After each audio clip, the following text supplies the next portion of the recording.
the Middle-Aged Bodcast. Getting older, but having some laughs. Welcome to the Middle-Aged Podcast with me, Raging Rich. And me, T.A. Shalano. And T.A., we've got a guest episode today. It's not just any guest episode. We are joined by Irish podcasting royalty. That's right, Rich. We have the winner of the Best New Podcast at the first ever Irish Podcast Awards in 2022. It's the host of the Tis Yourself podcast. It's Nicola Bardon. Woo! Woo, woo, woo. And you said my surname right. I'm so proud of you both. Well, we've been listening to you as well on Tis Yourself, so we've been practicing. You're the second guest, I think, that's actually complimented us on getting their name right. So we're more professional than we think we are, Rich. Yeah. I've been called everything from Nicola, different versions of my first name, which I kind of like, okay. But my surname, because it's spelled D-O-N, I've gotten Bardon. I'm like, do I look really posh? Do I sound French? I'm like, I don't know what this is. So I'm very proud of you both. No, that's great. We as I say, we've been listening. We really have been enjoying listening to Tis Yourself and all of the guests that you've been interviewing on there. And I know you've done some reflections as well yourself on there about the podcast. Can you tell us a little bit about Tis Yourself and how it got started, please? Yeah, of course. So back in pandemic, those times, I actually worked in radio over here in Dublin, and what I found was very similar to like when you're watching Graham Norton or something like that. You get like 6 minutes snippets of an interview. So like on radio, obviously most of that is going to be promo, and sorry, 1 second, I'm just going to kick the dogs out. Apologies for this. Come on, girls, come on. I don't know how you both got in here now, but come on. I think we'll just leave that bit in. So yeah, I was working in radio over here for a station, and all the interviews, I was getting these amazing guests that were promoting stuff like comedians and actors and everything. But you had to cut that down to 6 minutes, and it was very hard where you promote their book or TV show or whatever and also get a story. I don't know how Graham Norton does it. He always gets a really good, funny story and then their promotion. But I felt like I was leaving all this amazing material out and it was never going anywhere. So I started putting them up on podcasts for the show back then, and then the pandemic hit, and I just found I was so tired. You were working in a really weird experience, and I was working so much to put the stuff out on podcasts all on my own that wasn't on the radio side. They were just like, if you want to work away, but whatever. So but 2021 I decided to give up the radio and to go out on my own, and I thought it'd be I thought this would be, just a little journey for a year or so and keep me going during the pandemic. And here I am for nearly 5 years later and I'm still going. That's amazing, really, when you consider that.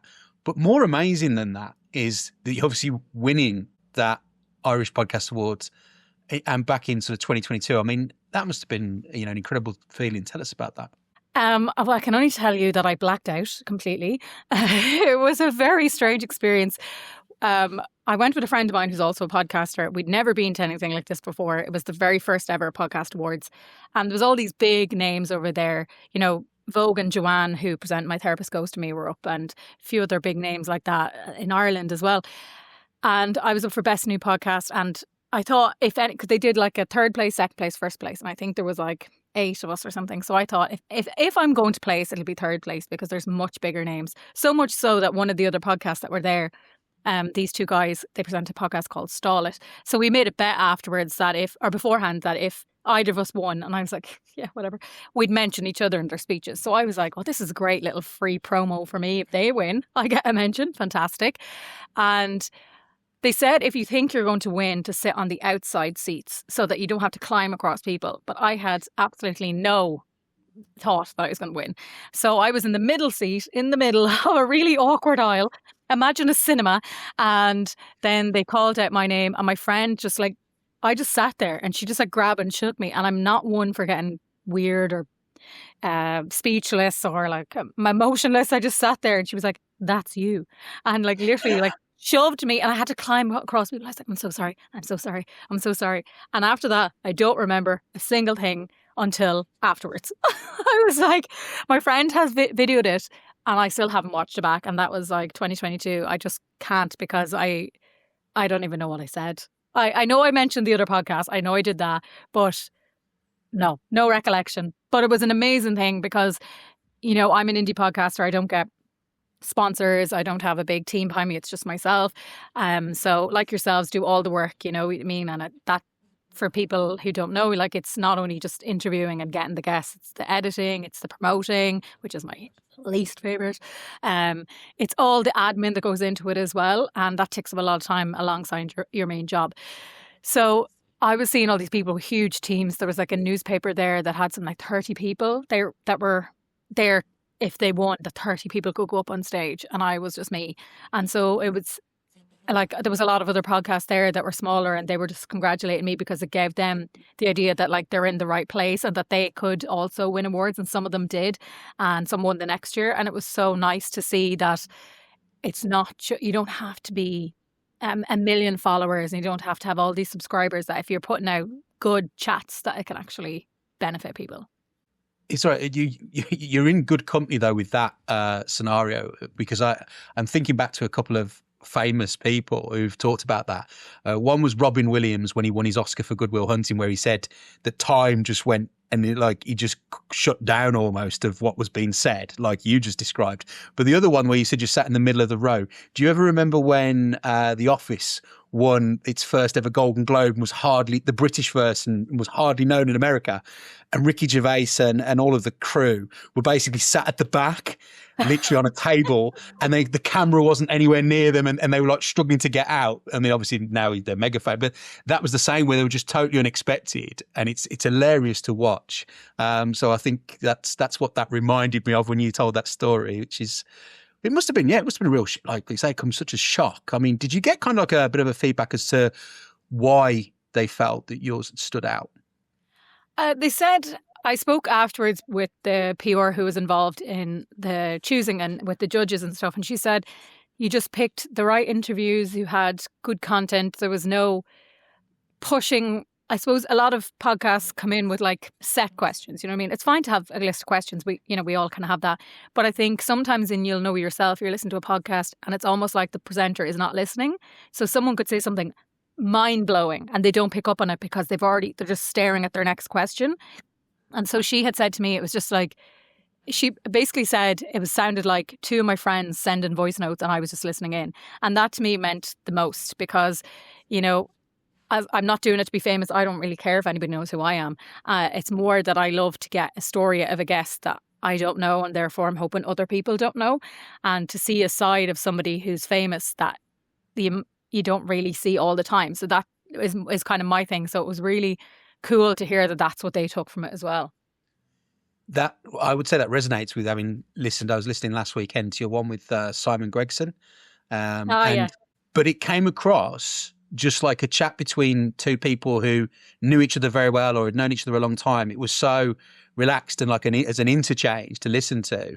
I can get why you would get that feedback, and there's a skill in itself, being able to do that, like you say, rather than just purely focusing on prep and content. It's already pre-prepared. But yeah, so that's fantastic, really.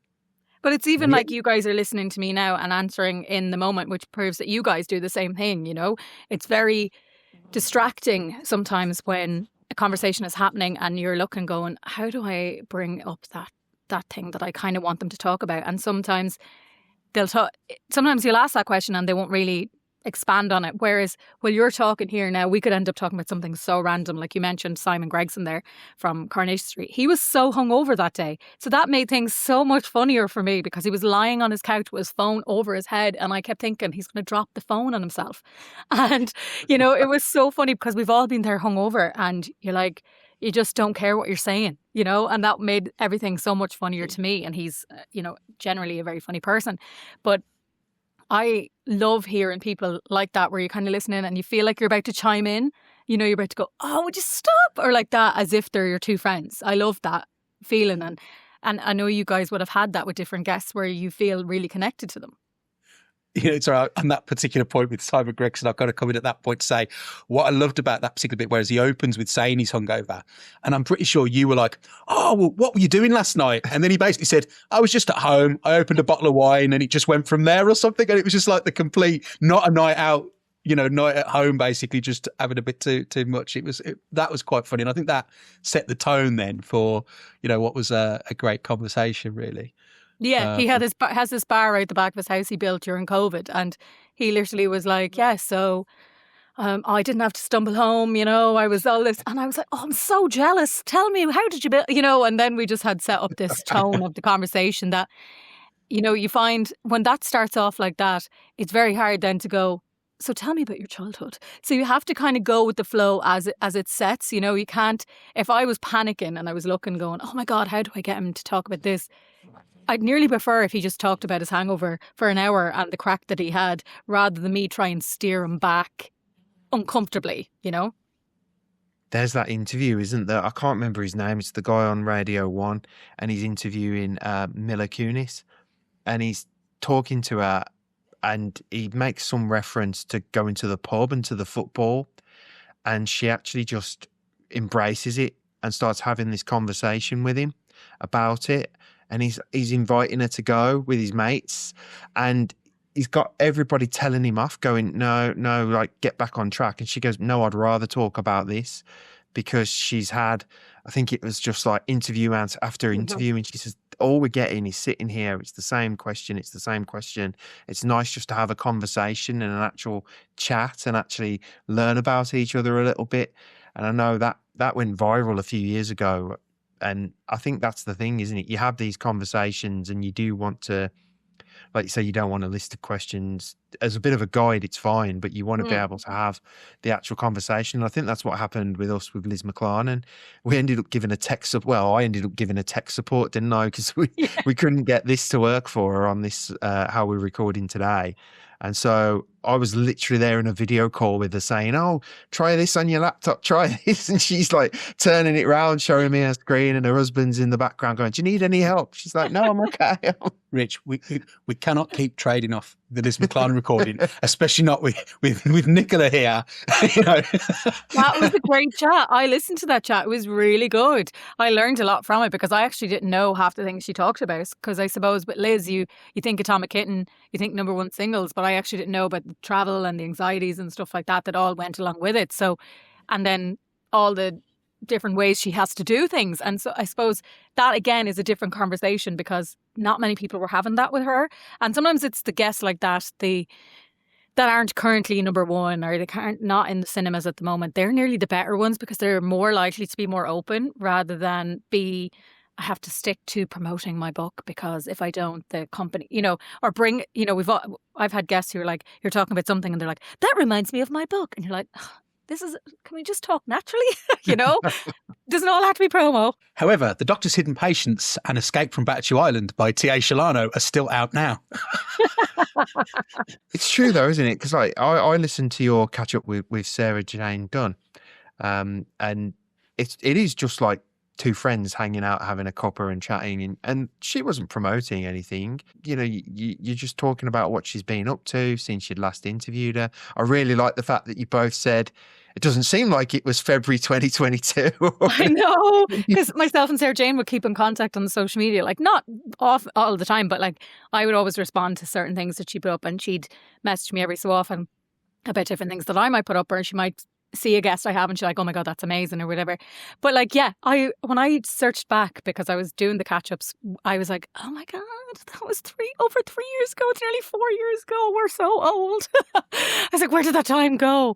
And it's amazing because when I had talked to her the first time, she had just come off Hollyoaks and there was so much scandal around her. And I remember when I reached out to her manager to see, I thought that they were going to say, "You can't ask her about that." And they were like, as long as she can talk about it in her own words, she's 100% on board. And I loved her instantly from that and she'd be a great guest for you guys as well. She's just so open and so comfortable in herself and chose herself in that storyline where it would have been very easy with all the press that she was getting to like say to me, "I don't want to talk about it because everyone keeps asking me." Whereas I said, "You can say what you want here and I'm not going to edit it. So off you go. The mic is yours, girl."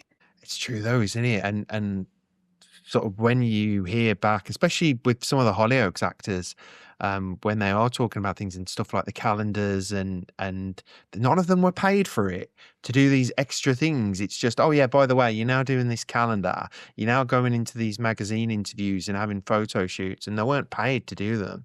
That's absolutely crazy.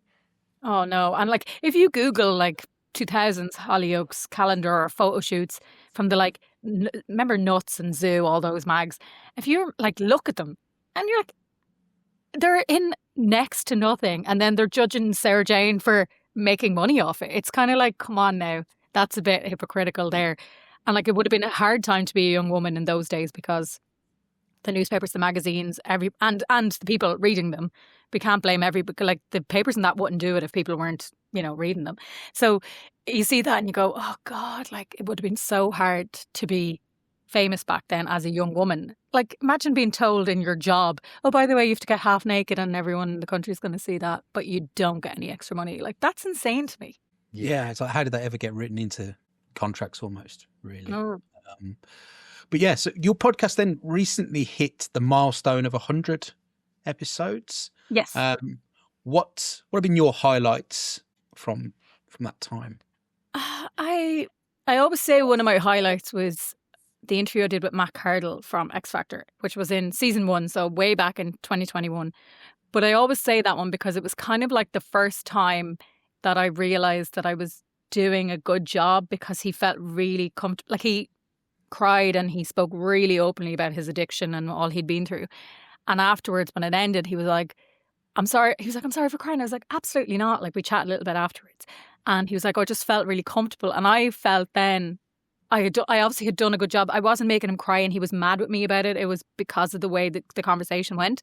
And like in my mind, he hung around with Harry Styles and One Direction. He had been this huge star, and I had met him before years ago in Dublin, and we mentioned it in the episode. He had been really kind of rude, but now I know it's because he was going through withdrawal from his addiction at the time, and he was really stressed out about trying to get his next drug or his next fix or whatever. And so it kind of was like a little bit of a healing. But so he was kind of like my first mini victory.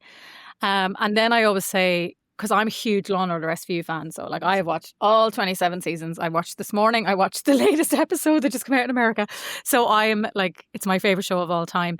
And when I got Dan Florrick, who plays Captain Cragen, on the show, that to me was like, as a fan, the biggest moment ever, like to get him. But it turned out he is like one of the nicest people, famous or non-famous, ever, because he said to me at the end of it, let's keep in contact. Can I get your email? And I said, yeah, but I thought that was faff. I thought he was just saying it because the microphone was still going. And a couple of days later, I got an email from his agent just saying, is it all right if I pass on? And I was like, yes, that's totally fine. And a few months later, I was going to California for work and I had a day off. And he and his lovely wife took me for dinner and margaritas in a Mexican restaurant. They paid. They brought me, I was flying home that night. They brought me cookies that his wife, Karen, had made me to eat on the plane because it was coming up towards Easter. They had given me signed pictures, and he's come on since and done a catch-up episode with me, but he also like has my own number and he WhatsApps me. Like he once WhatsApped me and said another podcast wanted him to do a chat with him. Was that okay with me? Which is insane. Like I was like, of course. But he was like, I just want to check because I love talking to you so much, if that was okay. And I was like, I'm going to probably start crying now or something. I just couldn't believe it that this man, who is a TV icon in my mind, and so many people who watch the show, like knows who I am and is so respectful of me and like took me out. Like he didn't have to do that at all. Once the recording ends, a lot of people never think of you ever again, and that to me was just this huge moment. See, that's something that at least shows that people aren't just, oh, I'm famous, I'm a celebrity, I'm sort of, that's it, I'm done. And the fact that he even asked if he could go on to another podcast as well, I mean, that's so nice. I was going to say, it's almost as if like thinking that it signs some sort of weird contract that in your terms and conditions, that's it. You've been on your show and you go nowhere else without permission. It's yeah, he thinks I'm like really strict. I'm like, nope, my show and nothing else. That's it. I'm like, no, you go live your life, pal. This is where now I'm going to completely embarrass myself, and turns out I've got the wrong show. SVU, that's Special Victims Unit. Yeah. Of Law and Order. Yeah. So I have only ever seen one episode of that show, and TA will know why when I mention who is the person in there. For the benefits of the video that no one's going to see, pass me that picture, please, TA. This one? Yeah, that one. It's always that one. Yeah. So somebody has guest starred in an episode of SVU, so I've watched it purely because she was in it. Sabrina. So, yeah. Sorry, wait, Melissa Joan Hart. Melissa Joan Hart, yeah. Yeah, so her episode, it was scandalous, her episode. I realised then you got like Janine from Ghostbusters was in it as well, and I was going, "This is brilliant." So I need to try and catch up on some of these shows because I've seen some of the people in it going, "This is a really good show, actually." But I struggle to find certain programs when I'm looking around. But yeah, I need to try and catch up on that because I know you've interviewed quite a lot of the cast members, and it'd be interesting to sort of see what the show's about as well a little bit more. I find though that, I don't know, it's just, there's so much out there, like in TV world, and so like there's so many shows that my friends or, you see on social media or whatever, and like everybody's watching this at the moment. And I'm like, I think I might rewatch Jersey Shore. And I was like, are you not going to start something new? I'm like, no, I'm currently about to rewatch Eeyore. Like, I don't know how many even seasons there is of that, but I just like a little comfort of, old shows or something like that. So like The Traitors is probably one of the newest shows I've watched. But apart from that, and like I keep up to like Chicago PD, and SVU, just kind of, they're my favorite shows. So I just watch the new episodes. But I don't know, there's not enough time in the day to have a life and to catch up on all the shows. So I totally understand. There's 27 seasons. That's a lot when you're, haven't seen SVU except for one episode. You're like, where do I even start, But the flip side of that is where, you have the thing where like Friends still run and people are still rewatching sort of all this time later, things like that. It's like, and there is so much new to watch, but people love to go back to I think it's a nostalgia sometimes with some of the things where they just love looking back, on a period of time and whatnot. I mean, I have actually watched certain things more than once, so I can't criticize too much. I've watched Breaking Bad 3 times. So, I don't know if I'm mentally able to watch it again. I loved Breaking Bad, loved it. But I don't know if I'm it's like Peaky Blinders, loved it. And I keep saying, should I go back and watch it before the movie comes out? But I'm like, oh, it's a commitment, and it's an emotional roller coaster to go through all those shows. Breaking Bad's the exact same. You're like, when Walt is just, this hapless little man, and then he turns into this drug overlord, do I have it in me to watch it again? But then I'd love to do it again. Just, it is a commitment. It is, but I say do it. I mean, obviously I ended up doing 3 times, which is probably a bit too much, but you do, having watched something through and then you watch again, you do almost look at it from a different lens, and you almost pick up things that you missed first time around as well.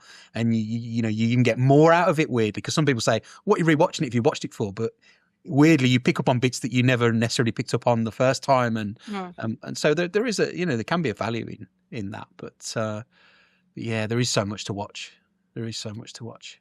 Yeah. And so much to listen to. I mean, that's why everyone's listening to Tis Yourself in 2025, are they not? Your listens through the roof. Last year, was a good year. And it's weird though, because like, you guys are still like, the newbies, I suppose, relatively, although you probably feel like you aren't because you've been doing it for like nearly 2 years now. But I look at the listens that I had in the first 2 years and I'm like, how did I keep going? Do you know what I mean? How was I still motivated? Because, they weren't huge or anything like that. And, very much taking the small wins from those episodes. And it's funny now because some of those episodes, the numbers, I compare them now to what you're getting on a newer episode, and the newer episodes goes sailing by it. And you're like, oh, that's so sad. Like there's episodes there that have 300 listens and they've been out for 4 or 5 years.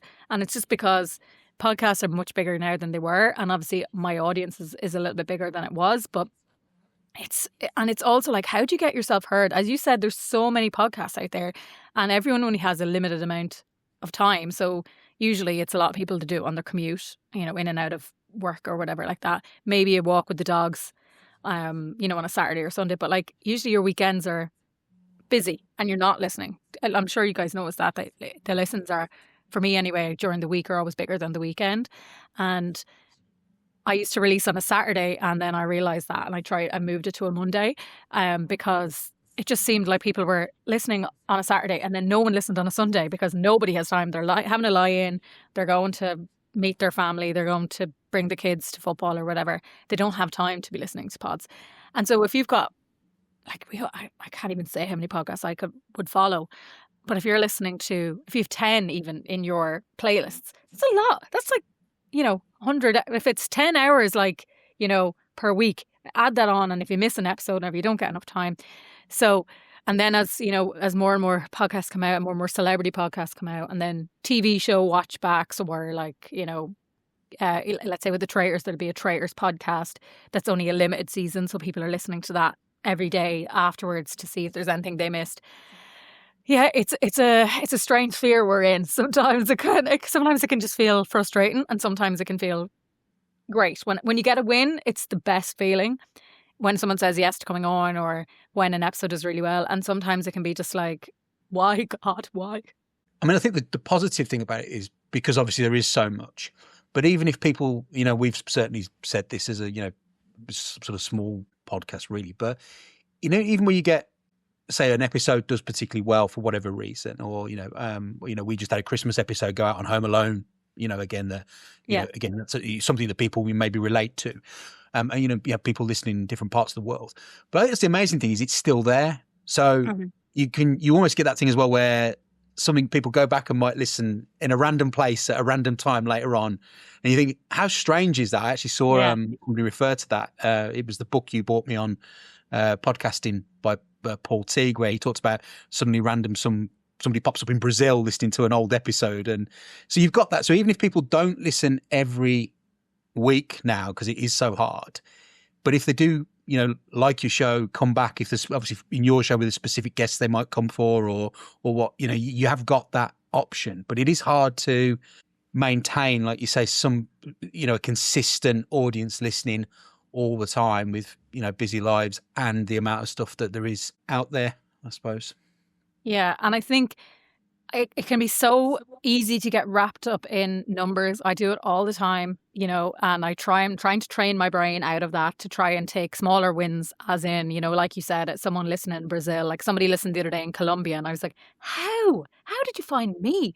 And that was a great little buzz for, like, I have to take those wins and try and, instead of going, well, that other podcast got 10,000 listens, or, you know, and I really didn't, like, Spotify have brought in this new thing on the bigger podcasts. You'll see that if you get over 50,000 listens on an episode, it shows it. And like, that's huge. That's only going to get, they're only certain amount of podcasts are only ever going to get that. And they are the ones that have a celebrity or are a huge true crime. That's kind of the only people that are going to get those numbers. But it's also like doing a disservice to smaller podcasts because they're not promoting them. They're like, all our lives would change dramatically if Spotify just did even one day of their homepage where they put indie podcasts on it and just said, you know, new true crime, new interview, new celebrity, new whatever, and just like put up all of us for a little while. You would see such a difference. And I suppose that's why I'm trying to take my 2026 was to get out of my own brain and comparing myself to other people, because, you know, I found there was an Irish podcast that put up something. I had put up my little figures for last year and I was so happy with them. And on this exact same day, they had put up theirs and it was 3 million listens. And I was like, I'm going to throw myself out the window. I was so happy. I think I'd had 30,000 something or whatever. And I was so buzzed. And then that ruined it for me. So I really just need to step away from that comparison aspect. It's easier said than done. But maybe I'll feel when I start getting back into it now with planning season 7 and start getting guests, maybe it'll be easier to do. I think when you're in this in-between period between seasons, you can kind of just compare yourself. It's like anything in life, I suppose. You compare yourself to other people and it can really be not so great for your brain. I don't proclaim to be a philosopher by any stretch of the imagination. He's probably going to edit this out as well. But if in case he doesn't, I don't proclaim to be a philosopher. But they say comparison is the thief of joy. So I think actually having the 35,000 listens, whatever it is a fantastic achievement. And if you did look at somebody else, whether they're famous or they're just whatever they're doing has picked up millions, that doesn't actually detract from your achievement and more than what you've done. Because I think that is the thing. If you forever compare, you're always going to be disappointed because there'll always be somebody who's, you know, doing something more better or getting more listens, more sales, or, you know, you have to sort of, like you say, take those small wins and think about, you know, what you've done, you know, and all the episodes that you've done and the interviews and whatnot, and not perhaps get as, you know, upset when we compare ourselves with others. You know, or the fact that Ant and Dec are now joining the podcast market, a much needed boost to podcasting. I don't think, but As if they haven't got enough money. As if they haven't got enough I money know. or enough things going on. But yeah, It's like so Anton Deck, Louis Theroux, all these people. I'm like, I love you all, but can you please just stick to television? Because you know what? It's not fair. This is ours. And you're right about that with the independent podcasting, like why they haven't done something like a chart or just a little feature on the homepage, like you say, just something to say, actually, there's all these people that are doing this. And if they just like gave a day of just everybody and you know, for us, certainly, I don't think we'd make it onto that list, but it would just do so much for people because you're helping them to get a bit more of an audience. You're probably finding, some people might only listen because it's on that chart. They might not listen again, but they'll also have others who will go, oh, that was really good. I'd never heard of that before. And I'll give that a go a few more times. And it is a really strange one, especially when you look at some of these other things that are out there, like there's good pods that are trying to promote things for people. And that's sort of a really good way of it trying to do it. But the problem is people tend to use Spotify and Apple because they're very simple things to get on their phone. They can mix it up with a bit of music as well in between if they want to. I do that when I'm commuting to work. I'll have a podcast on and then I might play a bit of music. If there's people talking on the bus, then I don't like to have a podcast on because I can't focus properly. So I'll put the music on just to drown it out. But yeah, it would be great to have something that just helps promote it a little bit more. you know what it is as well? I think it's that authentication of something then in people's minds. If they see that, say, a Spotify or whatever have listed something, it's almost saying, well, we think this is something that we would, be prepared to say you can listen to. Do you know what I mean? It's almost that. Whereas I think where people don't know, and that's where the celebrities obviously do have that advantage as well, is where if people already know them or have seen them on things, there's an almost like a brand thing. Whereas, when you're independently doing something, whatever it might be, that is so much harder. So like you say, having that as a list where it's there almost adds a layer of, and you could hear about something that you go, actually, I'll be interested in that. They might click on yours and then see the different people you've interviewed and go, oh, I really like that show or that person and listen, and they'd never have heard. And it's all that, isn't it? So it's really difficult sometimes, but yeah, definitely try not to get too down with the numbers. I mean, to be honest, we'd love your numbers. So there you go. There you go. Well, thank you. But you guys are new, so like you'll be bypassing me by the time you get to my old age of podcasting here. But when you were saying there about how people kind of learn and authenticate, I suppose I like on my Instagram all the time, I'm sharing different podcasts that I'm listening to or an episode I've listened to. Like I remember sharing Liz's episode because I really enjoyed it.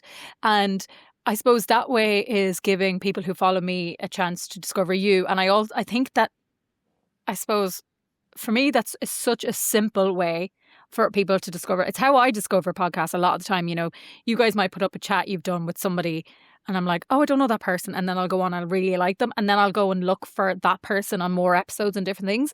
And I find it really funny that a lot of people just don't share.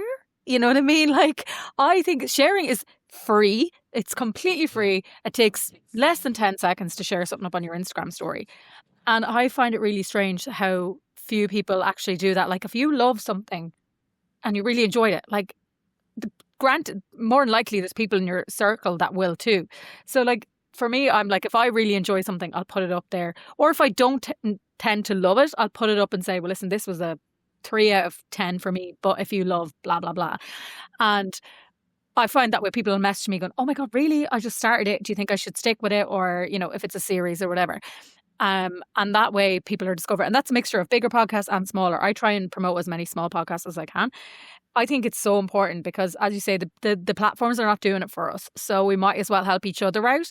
And I'm not sure about you guys, but I definitely feel that smaller podcasts really help each other out. Like, it's not a rivalry when it comes to indie podcasts at all. Like if you guys got, Spotify charts, I would be so happy for you. I wouldn't be like, why isn't that me? Blah, blah, blah. I'm more likely to be like that if one of my guests is on one of the big podcasts onto Deck's new podcast. I'm like, oh, well, I didn't go to the chart for that.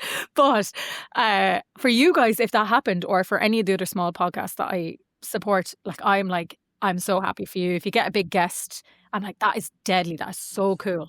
Because, and loads of people will message me and say, listen, I saw you got, Tate Donovan or something.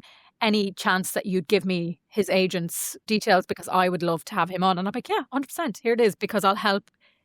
I'm making myself sound like I'm so saintly here, but no, I'm not. I just know how hard it is in this industry when you're small and you're trying to get yourself known, and it can sometimes feel like there's not that many people back in your corner. So I try and help that, because down the line I'd hope that would be returned, or it often is. And so I think that even you guys have me on, which is such an amazing thing for you to do for me, is such a benefit. Well, thank you for coming on. Yeah. As a guest. I mean, that's the thing, if people don't, it's just me and Rich talking, and those episodes people prefer even less. So I suppose we should move towards the sort of more theme of the show. Well, obviously podcast is part of it, but in terms of midlife, middle-aged podcast, and you have recently turned 40. What are your reflections on reaching that milestone? Do you know, it was so strange. I actually had my 40th. So my birthday was in October, but I had my 40th during the summer. I had a party with a friend of mine who was also turning 40. And when we had the party, it was such a celebration. It was great. And I didn't feel really anything bad about it at that time. I was kind of like, all I was thinking about was the fun that went. Like, my friends, we organised a holiday abroad. We had a party, and I went to Ibiza for the first time. It turns out apparently I'm not too old to go to Ibiza, which I thought I would be. So I was delighted with myself. But then when it actually happened, it's like I got a ton of bad luck. Like, I swear, within 2 weeks, like, I was at the gym doing my normal workout. I fell off the treadmill, busted my entire face, nearly broke my nose. Like, it was, and that was the start of it. Like, things just started to go wrong, and everyone was like, 40s is it. This is when you reach that age, everything starts to fall into place. I was like, everything is falling apart for me. Loads of things start going. I was like, oh my God, what is happening? And I suppose for being a woman at 40, there's a lot of questions people suddenly feel that they can ask you, where it's quite intrusive. People will ask you about having kids, or why are you not having them, or would you not just do it? And you're like, sorry? Why do you feel the need to ask about my reproduction or whatever? And then, why aren't you getting married? What's wrong with, why are you really picky? I don't know if men get these questions, but women really, really do.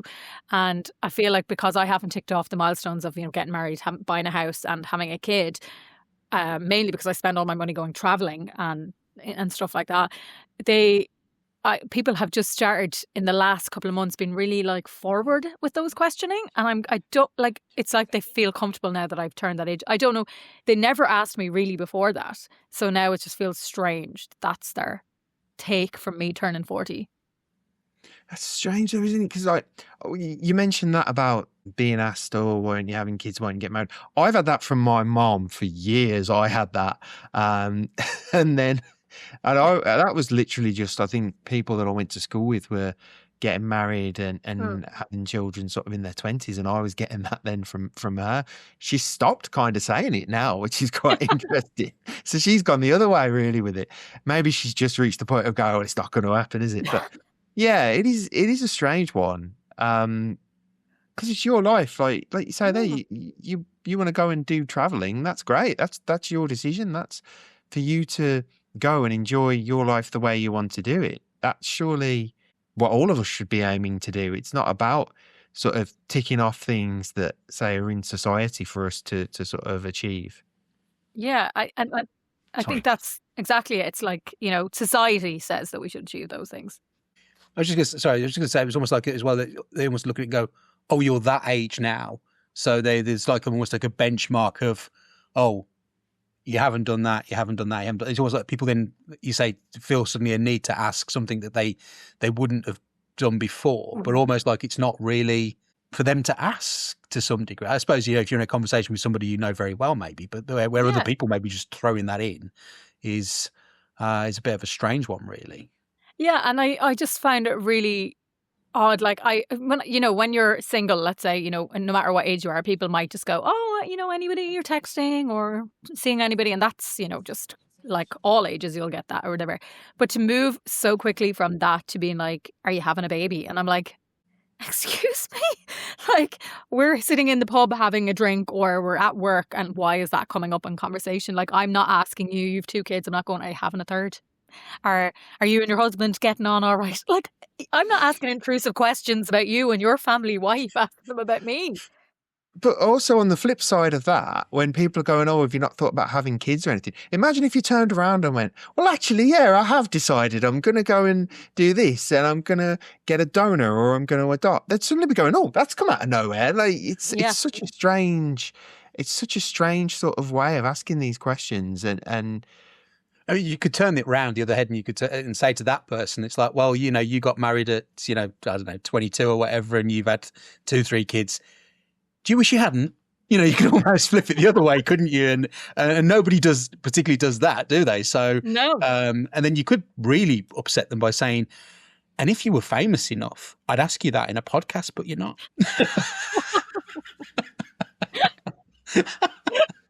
So I realised that just came across as incredibly diva-ish and bitchy from your age man, but there we go.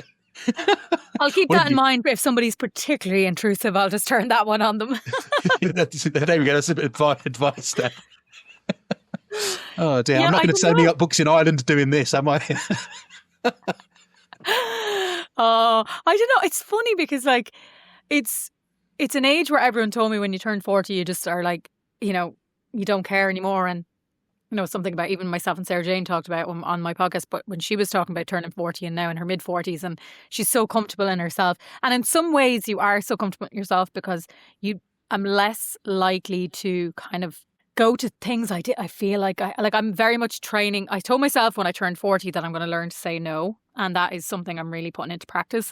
And I've kind of started, especially this year since 2026 started, I've really been using that because I don't know, when I was in my 20s, definitely, if you asked me to go to something, even if I didn't want to go, even if I had something else on, I feel because I'm your friend, I should, like these, and it could be nothing, it could be just a stupid Wednesday drinks and you're like, oh, I want to go home and watch EastEnders and go to bed at 9.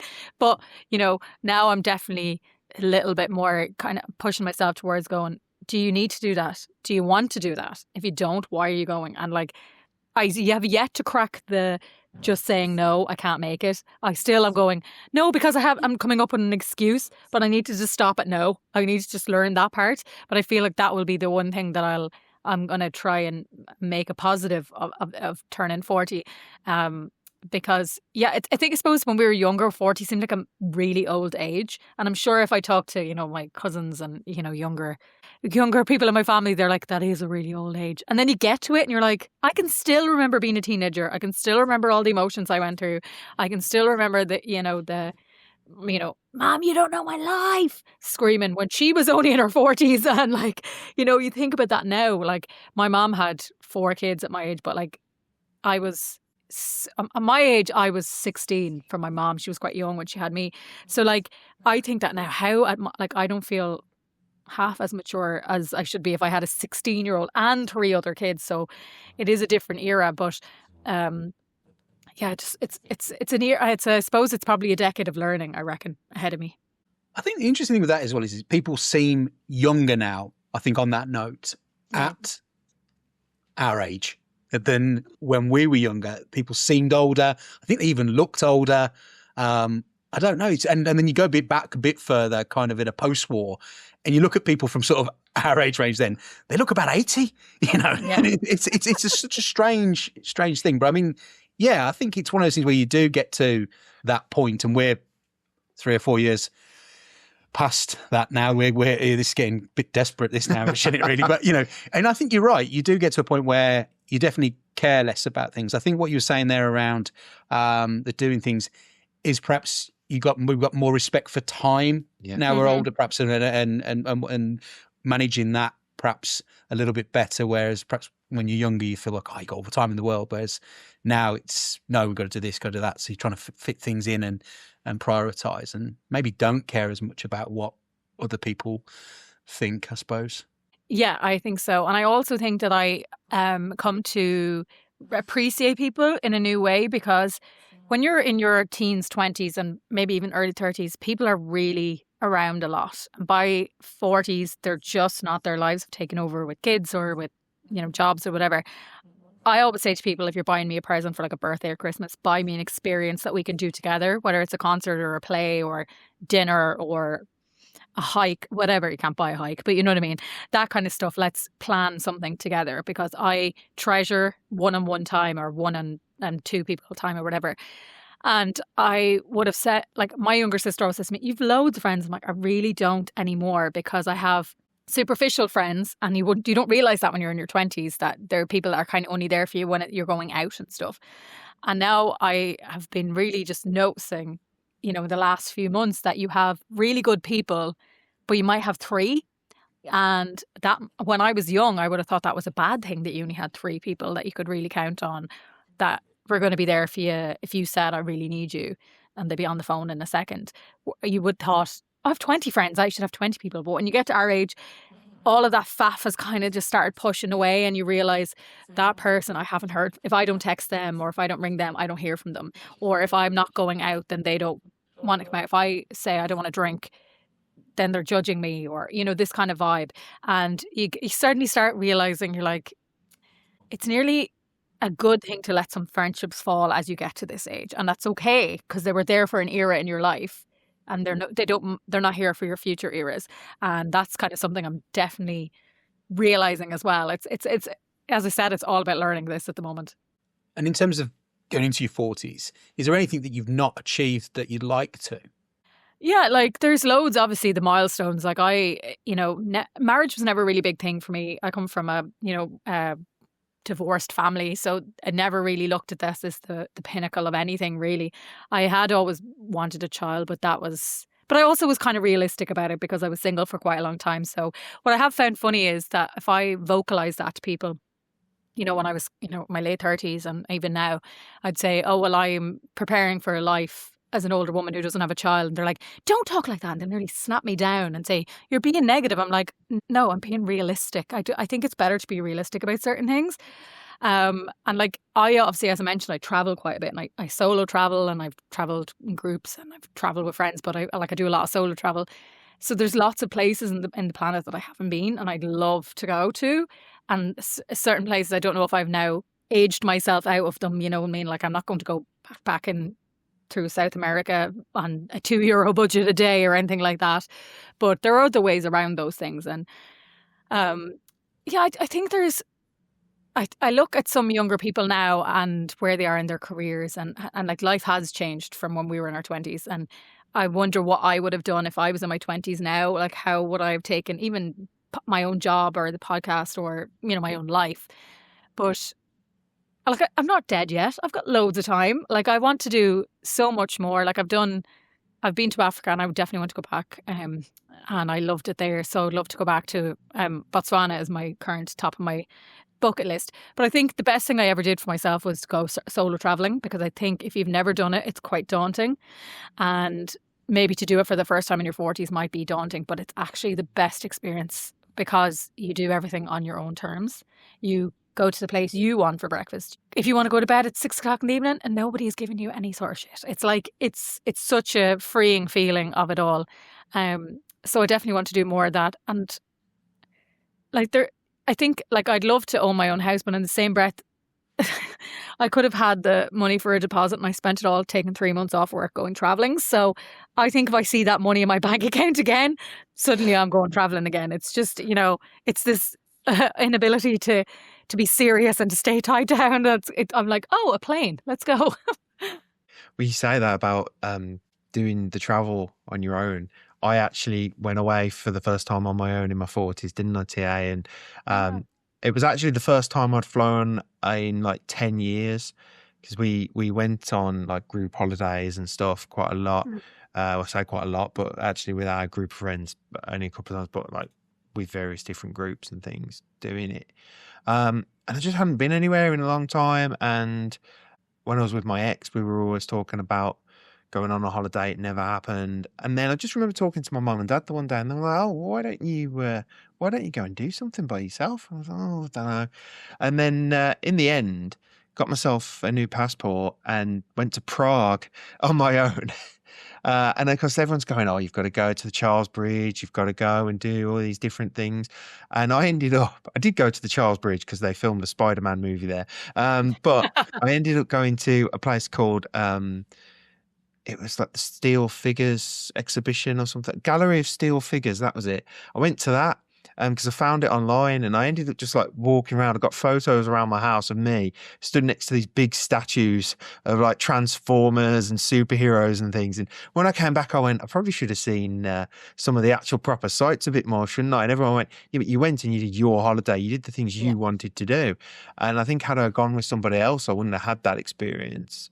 And yes, I got to see some of the other parts of it, but actually I got to do a lot of things I wanted to do that was a lot of fun. And I'll never forget the last night going to a bit of a beer tasting thing. And then I went and sat in the pub afterwards, and there was a guy on the accordion, and he's playing all these songs, and like he's going, "Oh, anyone got requests?" And I don't know, what are you going to know? It's this Czech guy, and everyone's going, "Well, do you know this and this?" He's like, no. And he plays the Beatles, because obviously everybody knows the Beatles. And then somebody said something to him, and he's sort of like, "Oh yeah, I know that one." And then lo and behold, he starts playing Boys and Girls by Blur. I love it. I'm just there going, this is the greatest thing I've ever seen. And that was your holiday. That, as you said, wouldn't have been the same if you'd gone, whether it was a friend or a partner, because they would have had their bucket list, and you would have been like, "We've done that one thing for you. Now let's go do this thing for me." And like that's some. And I'm sure you wandered through streets where you're like, "Oh, this place looks good for food," and you just go in because, like, I'm vegetarian, so like a lot of my friends are like, "Oh, this place looks great," and I'm like, "Yeah, there's nothing for me to eat there." And so they're like, "Oh, we're getting real like, oh, right, okay." So like when we go for food anywhere, they're like, "Will you just do all the research first because you're the veggie?" I'm like, "Well, great, fun for me." But when I go on my own, I've already looked up where's good vegetarian restaurants. I'm like, "Oh, this place does." Like for my birthday last year, not for my 40th, my 39th birthday, I had never been to Milan, and I was like, "Right, I'm going to go over for a day." Literally flew over 6 o'clock in the morning on Ryanair and came home on a 10 o'clock flight at night time. Spent the whole day in Milan, went around, walked like what I wanted to see. So, you know, there was things that other people wouldn't. I found this gorgeous vegan burger joint, and it was outside, and it was really, really sunny, and I got a big beer, and I sat there and I was reading my book, and I was like, "This is heaven. No one is rushing me. No one is saying, well, if we want to get back to the airport and we want to see this, this and this." And I was like, "This is great." And I was home and in bed, and, you know, the next day, I'd only taken one day off work. But I think travel can sometimes seem so scary to people. And for me, I just absolutely love it. And I suppose when I'm on my deathbed, I'm sure there's things I'll look back at and go, "Why didn't you do this, this and this?" But the one thing I probably won't be saying is, at least I have seen some of the world. And that with itself brings meeting cultures, meeting people of all ages. I was in Bali a couple of years ago, and I met a man in his 70s from Canada who had retired and just decided to backpack the world. And we just randomly started chatting. He was sitting with a group of locals. We sat with them. We all played music together. Like you mentioned there, we're like, "What does everybody know?" Oasis, fantastic. Let's play Wonderwall. And we just sat there, and the Canadian knew it and the locals knew it. And it was just like this meeting of so many different people, ages and cultures. And you don't get that if you stay at home all the time. You know what I mean?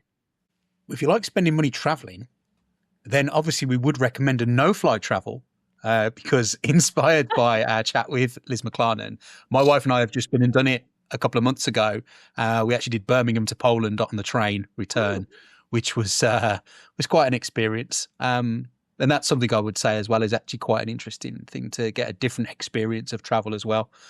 You're not looking at me with that sounds particularly appealing, but actually it was genuine. I loved that. Fair play to her. One place she mentioned on that episode, she had something like 4 trains to get or something, and I was like, fair play to you. But I totally understand that. Like I think in the UK you're quite lucky that you guys have the Eurostar that brings you to Europe. Yeah. And I went to the Euros in France in 2016 and flew to London. I got the train down and then moved around by train in France, and it was wonderful. Like it was so easy.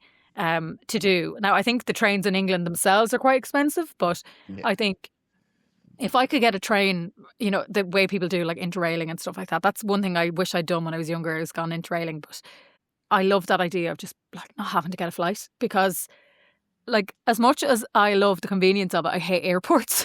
I'm like, I hate being there 2 hours early and sitting there and just being like, oh God, just sitting staring at the wall, waiting for your flight to be called.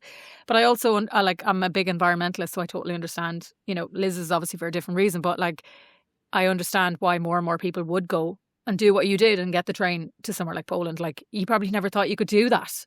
No, and probably wouldn't have done it without that conversation, ironically enough, because you then see what is possible to do. And it was 5 trains in total, including here to London and the Eurostar and the rest of it. But and we did stop in Frankfurt on the way, which again was seeing another place you wouldn't have seen. So it is something I recommend. I appreciate it. It is harder from Ireland. Obviously, you'd have to get if you were doing it fully, you'd have to get the ferry, and you then got a train to London. So it's much more difficult, I suppose. But it's definitely something I'd recommend as a travel experience. Actually, it's quite unique thing to do. But yeah, even some of it, like, you know, if you can't, like, obviously we're on an island here with the ferry is the only real option to get out if you're not flying. But even if you do some of it, like, it's a different experience. It's the same as, you know, like, if you're going to Paris, everyone's going to the Eiffel Tower, but like, then do you care about going to the Louvre, or if it's not your thing, don't do it just because you know, everybody says you should do it. What about getting the train down to Lille or Lyon or something like that? Like, you know, and going to a different part of France and like the train, that Eurostar is so handy. Like, I couldn't get over how easy it was and just how chilled it was when I was on it. Yeah, and then when you get there as well, you have got so many options in terms of that trains network around sort of the France, Switzerland, Germany, all the rest of it as well. You know, it's really effective and actually quite cost effective as well in a lot of cases. So there's loads of places you can go and see and that aren't actually that far away by train in that way. That's one of the things we took from seeing that. But sorry, I'm pretty sure we just diverted to no-flight travel. But we were talking about travel. But you know, sort of bringing it back. I mean, what are you most proud of? Oh my God. I think it's easy for people to say when they're most proud of is like work and milestones. You know, people might say, "Oh, I'm so proud I bought my house," and that's, you know, it is a huge thing like that. I suppose I'm most proud of my resilience. I think that when times are tough, I still get up and I still, you know, work, and I still try and be a good person, and I still try and, you know, help out where I can. I try to be a good friend. I try to do my bit for charity. I mind my dogs. And I think life is incredibly hard for everybody. I think everyone's having a tough time themselves within their whatever circumstance it is. And for me, I think it's like to be able to just kind of keep going is kind of a thing. And I think because I don't have a partner and I don't have a kid, I have to be my own cheerleader sometimes, and that's very hard. And it's very hard for Irish people. We do not like compliments. We are so awkward when you bring them up, and when people are nice, we're better slagging each other. And so sometimes it's trying to be resilient and be your own cheerleader can sometimes feel like going against, as a woman and as an Irish person, what we're meant to do. But I think that, like, I've been through a lot of stuff in my life, and I don't have many people that cheer me on. So I'm proud that I can keep going and keep trying, and I get up every day and try and do my bit to make it a little bit better. Does that sound like a load of faff, lads? No, not at all. No, at all. It was. That's very true, and I was like that for a long time when I was single. Was there going, well, what am I doing? What am I supposed to be? And sort of, my mum and dad would always say to me, like, you should think about the things you have achieved, and you should think about the good stuff that's going on. And I think certainly from your point of view, when you mentioned the travel and stuff, I was like, oh, I wish, you know, I wish I'd have done a little bit more of that when I had that opportunity, sort of with the not going anywhere for 10 years. And I kind of think, yeah, I should have done a bit more of that actually. And I should have looked at some of these places. And certainly when TA did the trip, the no-fly trip, if I'd have known about that, I think maybe I would have done a lot more of that sort of side of things. just because I'm not a big fan of flying. Like, I'm not scared of it or anything. I don't enjoy the faff. And like you said, with the airports and stuff, and you sort of just walking around. And me and Ruth, my partner, we went away in the summer. And I remember just thinking, oh, we're at the airport. I hate being at the airport because you're just waiting around, and you end up going in the shops and buying stuff you don't really need, or you sort of going and sort of having a drink. And I mean, there was people on the way back on our flight who'd obviously spent a bit too much time in the pub. Not that they were loud or leery, it was just they were ill the minute they got on the plane, which was really lovely of them. But yeah, it is a thing. Like, there's lots of things I think that you've been doing really well with, for you saying there, with the travel, and obviously with Teach Yourself as well. And like, just from our experiences, we've got a friend, he bought a house when he was quite younger, and his sister, she's gone around traveling the world. And it's just, it's that choice, and it's things like that. And I think that's something we don't talk enough about. Things are choices, and actually those choices are what define us. Those are the things that make our lives what they are. And it's not about all doing the exact same thing, because it'd be pretty boring if we were all doing the exact same thing as well. Yeah, I think exactly that. And not everybody can write books and do podcasts, but we've got that covered between us, haven't we? So there we go. We've sorted out our midlife reflections in that way. I'll have to write a book now to keep up with you, TA, so I will. Would you mind writing the third one for me? Because it is proving a little bit tricky. I don't know how you do it. I've tried to start books and I've gotten to like a certain amount of chapters, and then I'm like, oh, I hate this. Delete. It's impressive that anybody who has written a book, my hands go, I give them a round of applause, because honestly, it's an experience like no other. You have to be so disciplined. So fair play to you. Thank you very much. But well done to you on all that you've done with the podcast and winning the award and all the great guests. I think we are coming towards the end of today. So obviously, thank you very much for joining us. Now, we ask guests to reflect on their episode or give a bit of a recap, make any final comment. Can you please close out today's episode? Of course. If you listen to Liz McLaren's episode, this is a recap of it, because we talked a lot about no-fly travel. And in between that, we talked also about being your own person, not conforming to what you think that society expects of you, and how 40 might be sold to you as the greatest thing, but it's okay if it isn't for a while. You still have to find yourself and know that you're not the only one out there that is also going through the same thing. That's fantastic. Thank you very much, Nicola. And thank you so much for joining us today. We really do appreciate it. Oh, I'm delighted, and thanks so much for you guys for asking me to come on. I'm delighted, and keep going. Keep doing your great work on the podcast. Thank you very much. And hopefully one day you will start that book as well. Watch out, TA. I'm coming for you. Thank you so much. No worries. Want more middle-aged podcast in your life? Of course you do. Follow us on social media for behind-the-scenes stuff, extra laughs, and all our latest updates. We're on Instagram and Threads at Midaged Podcast. Facebook's easier. Just head to facebook.com/middleaged podcast. If you're still hanging on to Twitter or X or whatever it's called now, we're at Midaged Podcast. And if you're on Blue Sky, it's at middleagedpodcast.bsky.social. Or you can swing by our website, middleagedpodcast.co.uk. Give us a follow and stay in the loop. Cheers for listening.